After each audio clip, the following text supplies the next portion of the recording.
The main reason why the African people, especially the youth, can now resort to violence because they are not allowed a word, not a word in politics.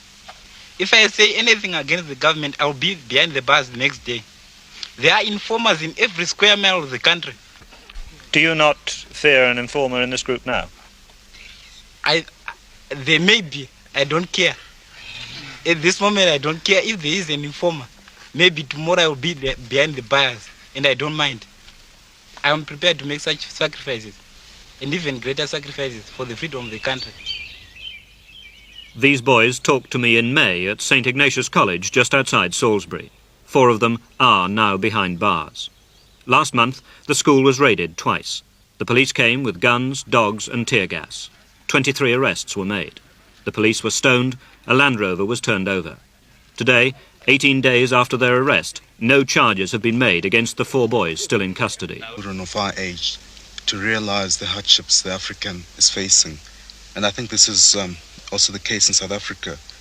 You've only got to consider what's been happening at the South African universities and to realize that the younger generation at any rate is realizing what the African has to put up to. And even though they can't do much about it, they're trying their hardest. Well, I'm speaking from experience because I've had the opportunity to learn with white boys, and admittedly they tended to come from the upper class, but I think they were fairly representative of the young white children in the country. It's only the parents, and this gap between parents and children is widening, but the young white kids are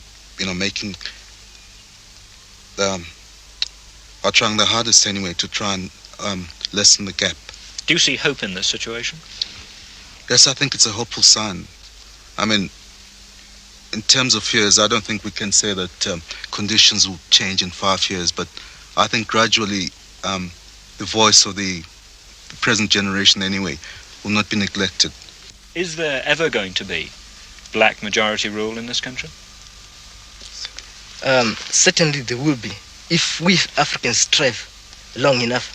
But the trouble is we can't. We're ever suppressed. Each time we try to speak against the government, you might find that you're in trouble within a matter of seconds, which is rather too bad. I mean, they should accept opposition. Since they're in power, they should always accept opposition from anybody. Do you think they're foolish not to? Yeah, that's true. That's true enough.